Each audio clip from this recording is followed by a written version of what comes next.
The great white shark attacks again in Jaws the Revenge, the fourth movie, just when you thought it was safe to go back in the theater. And I'm Roger Ebert of the Chicago Sun-Times. That's one of four movies we'll review this week, and the question I always have is, when you see the shark at the top of the water, you only see its fin coming out, and yet when you get the shark's point of view, like we just saw, looking at the people, it's like its eyes are above the water, too. That's a logical error among many logical errors. You've got that right. We saw the same movie. I'm Gene Siskel, the Chicago Tribune. All the major players are gone from Jaws the Revenge, except Roy Scheider's wife, and her name is now just a trivia question. Ellen Brody, played by Lorraine Gary, wife of the boss of MCA Universal Pictures, which happens to make the Jaws movies. 3D failed to save the series the last time out. This time an idiotic script sinks the whole show. The premise, Ellen Brody is a widow. Roy Scheider's character has died, meaning Scheider has enough sense to know when to stop bilking the public. And his wife in the film is convinced that a great white shark has a grudge against her family. Now you can just hear those sharks talking. I'm going to get me a Brody if it's the last thing I do. I guess that's what they say. Very realistic. Shark talk. I know. That would have been more interesting than the movie. Anyway, here's an example of Ellen Brody's spear. The scene is very early in the picture, so veteran moviegoers should be able to figure it out.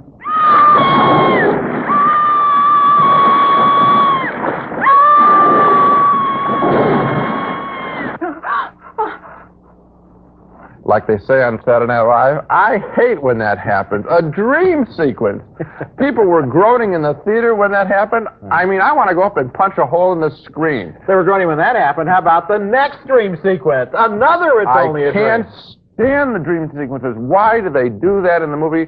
If there's anything that annoys an audience, it's the dream sequence. I hate that stunt. It's old, it's cheap, it's a lousy gimmick, and I wish they would stop doing it. And then that describes the whole movie. You want to probably see what the shark looks like. They show more of it this time, and by showing more of it, actually, at the end, it sort of looks fake. As for the final confrontation, Michael Caine plays a pilot who joins Ellen Brody and one of her sons, the other's dead, and one of his friends in trying to drive the shark crazy by first making it swallow an electronic beeper box, death by noise. Helen, try to start the engine.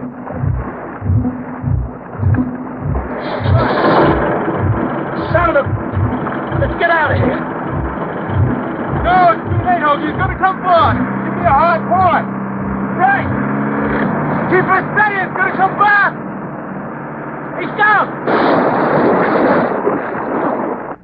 This movie is so badly made that the death of the shark isn't even set up well. There's a key shot missing so that we don't even get the whole picture. We walk out of the theater very frustrated. And that last scene is preceded by one of the most glaring errors in recent movie history. Michael Caine has been in the water, has swum to safety onto the boat, but in the very next scene, his shirt is as dry as if it had just been freshly laundered. Let's hope this is the end of the Jaws series. The first film was thrilling and well acted. The rest have been trash. It's not even the next shot. Michael Caine actually comes over the rail out of the water, and he's totally dry. I was sitting in the theater, and I said, his shirt is dry. The preview audience appreciated that. You know, I always hate it when people talk during the movies, but I don't know. That seemed to go over pretty well. Yeah. You know, I got a question for you. I may be very badly confused here. In this, usually am. In this movie, this shark wants revenge against the Brody family. You got it. Yes, okay. Now, in the first movie, what happened to the shark in the first movie? Dead. Blown to pieces, right? Yeah. What happened to the shark in the second movie? I know, dead. Yeah, right. What happened to the shark in the third movie? They all die. They all die. So in that case, what shark is this? A friend of the other shark. Is this like a cousin, a nephew? You got it. A next-door neighbor? And you know what's so great? What? You see, by having this gimmick, that means that even though this one dies, she still is going to stay living in that stupid town instead of moving into the Middle West where she should be, away from sharks. So in any event, all sharks have a revenge against the You got family. it. Right, okay, I got that. Okay, next movie. Live in Iowa is the answer. Okay, right. Our next movie is something that's fairly rare as a commodity in today's movie world, a love story involving adults. Teenage love stories are a dime a dozen. I mean, it used to be teenagers went to the movies to see adults making love on the screen. Now adults go to see teenagers. I don't know. Anyway, I guess they think love stops after you get to be 25, but that is not the case with A Man in Love, a thoughtful and passionate new movie that stars Peter Coyote as a temperamental American movie star who goes to Italy to star in a film and falls in love with Greta Scacchi as the actress hired to play one of his lovers. Here's the scene where they see each other for the first time, and it's the worst scene in the movie. Her father is an alcoholic journalist who wants to interview Coyote. She's already told Dad he's on his own, but now look how she reacts when he's forcibly ejected from the movie set. Don't think you wanted to pay something for this. It's not over just like that, you know. Not over.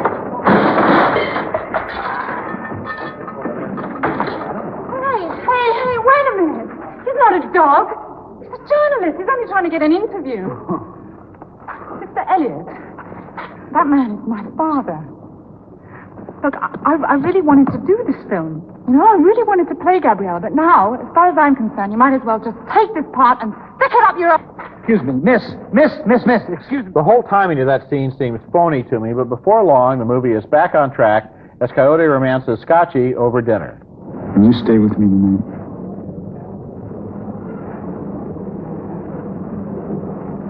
Yeah. Coyote has a very complicated private life. For one thing, there's his gopher, played by Peter Riegert, a man hired to pick up after Coyote's emotional upheavals. He springs into action when Coyote's American wife, played by Jamie Lee Curtis, arrives in Rome too early one morning. You look skinny.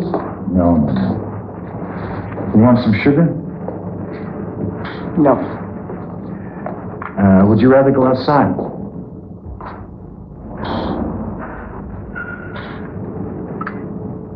Whatever you want. I don't care.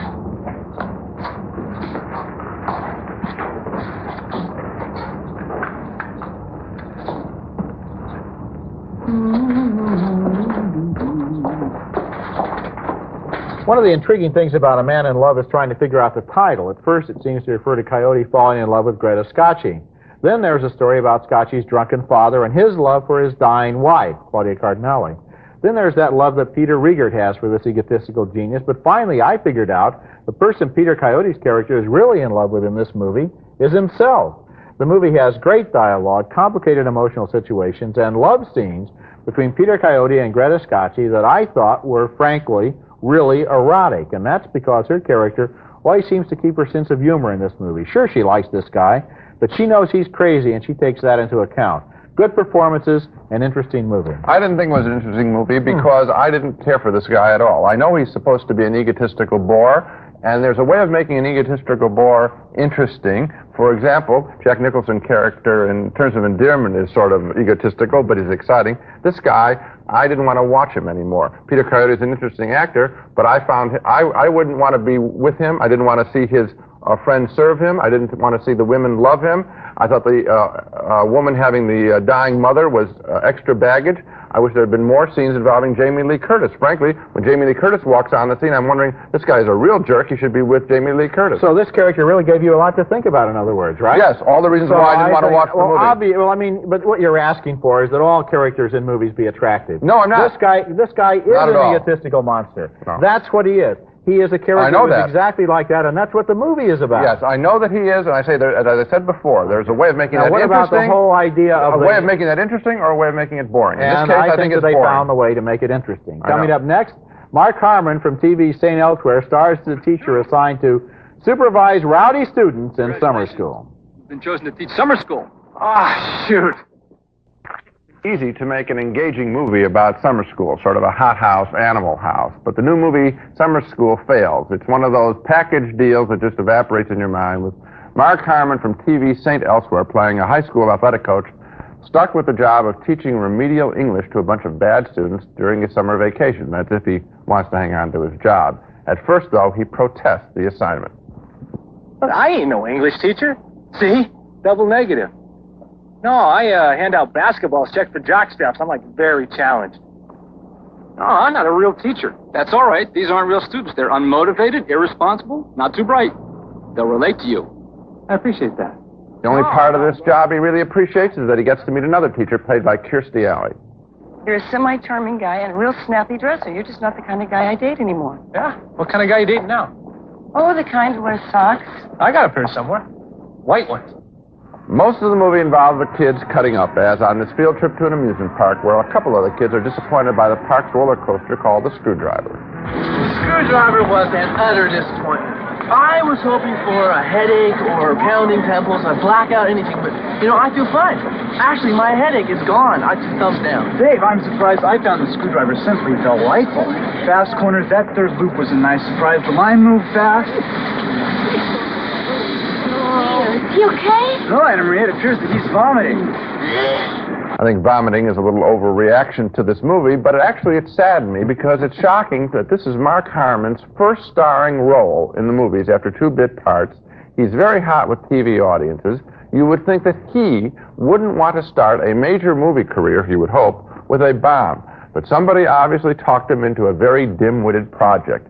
He can cash the check, but he won't win any fans. I'm very surprised when TV stars do this. They have all this popularity, and then they throw it away into something so safe and trivial. This movie couldn't have been good. It could not have been good. This screenplay could not have seemed to anybody as if it, even at its best, could have been any more than just a routine summer movie, and it's not even that good. What shocks me, it was directed by Carl Reiner, who made All of Me with Steve Martin, a great movie. I was stunned. This film is totally out to lunch, and there isn't even any lunch. I mean, this is an absolutely innocuous, forgettable, non-existent movie.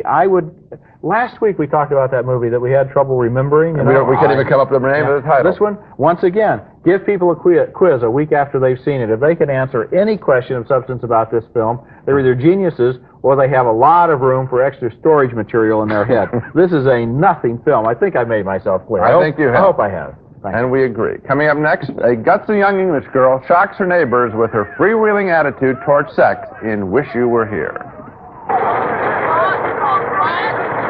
Wish You Were Here, and this one is a real jewel with a great performance by a young British newcomer whose name is Emily Lloyd. Remember that name. She plays a teenage girl in England in the years right after the war and in the early 1950s. And her mother's dead, her father is a drunk, and she's a rebel who decides that it's fun to shock people. One thing she knows, there's no future in being a beauty operator. Look what you've done to my hair! What now? No. No. Look at this! Oh, shut up, you silly fat cow. You can always wear a hat, Linda. She notices that all the lads in town are sex mad, and she teases them just to frustrate them. At the bus company where she gets her next job, she puts on more of a show. What about her knickers?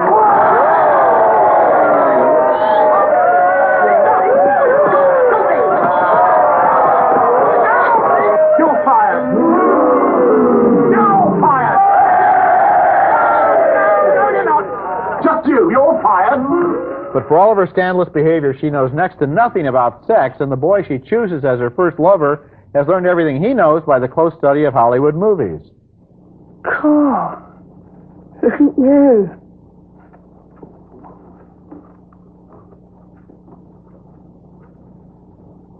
You fancy me? Not half as much as you fancy yourself.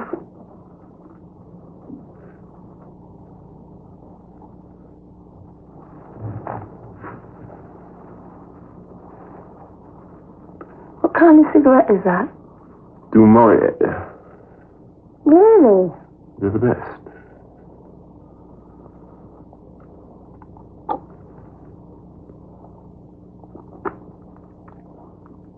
Toothpaste. I'm going to make love to you. Do bloody hope so. And you get a taste there of how spunky she is. She's really got a great personality, and that guy obviously has been looking at too many Ronald Colman films. Wish You Were Here tells a sad story, though, of a girl who has been emotionally abandoned and whose high spirits are condemned by her society just because she's a young woman. This could have been a really depressing story, but it's not, and the reason it isn't is Emily Lloyd. She gives one of the great debut performances of recent years, and what she does is rescue the depressing story with the force of her own unsinkable personality. She's always fascinating to watch in this movie, and no matter what happens to her, and a lot of unhappy things do happen to her, we somehow know that she's a survivor, and this is a terrific movie. It's a terrific movie and a terrific performance, and there's a great tradition, actually, in the movies of young women being rebels and paying for it, and young women mirroring society and its flaws back to society. And this film is in that great tradition. I'm thinking of pictures like A Nos Amours, Pretty Baby, like Louis Malle. Usually a lot of French films do it. It's great to see it done now in England. I'd like to see it done in America. I mean, this is a very special kind of film. The director of this film said in an interview over at the Cannes Film Festival, where I saw it, that so often in interviewing women who grew up in the 40s and 50s about their early sexual experiences, she found that they were almost always awkward, that they were almost happy, that they were almost always involving a great deal of ignorance and misinformation. And this is a movie about that, about a woman whose spirit and whose self-worth are not destroyed by the fact that she has to go through all of this really bad kind of stuff. I think this would be a great film for, talk about teenage film? This would be a great film for teenagers, boys and girls, to see, because I think they would relate to it and maybe learn something from it. Could be. Coming up next, the major event in pop culture, the 50th anniversary of Superman, and we'll look at a couple of vintage videos starring the Cape Defender of Truth, Justice, and the American Way. For our weekly home video segment, the fourth Superman movie is out in theaters this weekend. Warner Brothers would not screen it early for critics. Not a good sign of a rule, as you know. So we thought, in honor of Superman's 50th anniversary, we'd look instead at some vintage Superman films that have been newly released on home video. And my pick is a silly little trifle called Superman and the Molemen, a 1951 film made just as the TV show was getting started. Lois Lane, however, here is played by Phyllis Coates instead of Noel Neill on TV. George Reeves, however, is Superman. The story is about a couple of nice mole men from the center of the earth is hollow, in case you didn't know it, Roger, who are greeted by hostility by ignorant townspeople. The film, of course, is trying to teach us not to be afraid of strangers. These mole men look like midgets with shower caps, and they come to the surface after some Texans dig the world's deepest oil well. The mole men are nice to a little girl, even playing ball with her, but when her mother appears, well, you know adults. It's getting pretty. It sort of shines all over. Are you magic?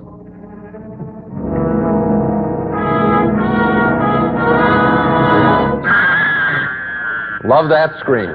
The men in town go crazy, and it's up to Superman to put down the vigilante mob. It's men like you that make it difficult for people to understand one another. You were warned nothing would come of this but trouble. What's interesting here as you see this film, Roger, is that they're not nice to Superman. Remember how the townspeople we all think love Superman? These guys hate Superman. So it's actually kind of campy fun to watch this picture. It does, of course, recall one's childhood because it's so close to the TV show. It's not a great film, but nostalgia is worth something, and I didn't mind sitting through Superman and the Molemen. I like looking at guys with shower caps on their heads. It's a lot more interesting, frankly, than Summer School. And that I do mean, it's not a gratuitous remark. This movie, with all of its screwball things, has some quality to it. I only fast-forwarded a couple of times on my tape player. I know what you mean when you talk about Summer School. We laugh at these old movies, but actually these movies were sincere in really wanting to entertain people. You got it. And if you look at my selection, I took this serial that came out in 1948 or 49. Yeah.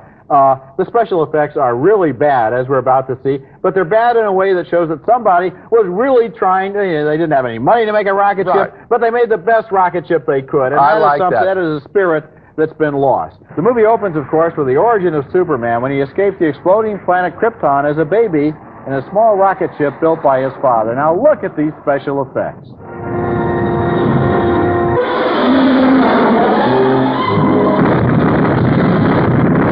On Earth, the super baby is adopted by the Kent family. When he comes of age, they give him his mission in life. The world needs a man of such extraordinary capabilities. That is why you must leave this farm. You must go where they can be best put to use. That's Kirk Allen as Superman. Here he is on a case. Oh, that's the window. The door is over here. Yes, I know. Up, and away! I love the way he opens the Venetian blinds there. It's just a good thing the window was open. Yeah, I love the line he has to say, up, and away, as if, either you can fly or you can't. Up and away just doesn't make it. I always thought that up, and away were the magic words that made him fly. Try it next. I really knew, but it was Shazam, Captain Marvel. That was the magic word. The funny thing about Kirk Allen there is that he's credited in this movie as playing Clark Kent, and the credits say Superman is played by himself. So they didn't want to destroy the illusion. I wonder who his agent was. Okay, let's recap our reactions to the movies on the show. We both hated Jaws the Revenge and can't believe that this is a film that Michael Caine stayed on location for instead of picking up his Oscar in Hollywood for Anna and Her Sisters. 2 thumbs down. We split on A Man in Love. I found Peter Coyote's character to be a smug bore, but Roger felt this adult love story was passionate and thoughtful. His thumb is up, mine's down. And Summer School ought to carry one of those barcodes like a product at a grocery store. It's a cheap, generic summer movie. Totally mindless. 2 thumbs down. And finally, 2 thumbs up for I think the best film on this show, Wish You Were Here, featuring a smashing performance by newcomer Emily Lloyd as a rebellious, hurting but surviving young woman. Emily Lloyd is really somebody to look for. Now I want to make a correction from last week's show. We reviewed Snow White and the Seven Dwarfs, and I complained because the movie was reformatted into widescreen instead of the golden frame that it used to be filmed in, taking off about 25% of the total picture. And at one point I said, look at that little bird flying off to its parents' nest. You can't see the nest. Well, it turns out in the original movie you couldn't see the nest either, and so I stand corrected. That bird just flew off into the forest. But I'm still correct that the 25% of the picture is missing, and that's a shame, I think. That's it for this week. Next week, 2 more big summer movies. Timothy Dalton stars as the new James Bond in The Living Daylights, and The Lost Boys, about teenage vampires. That's next week, and until then, the balcony is closed.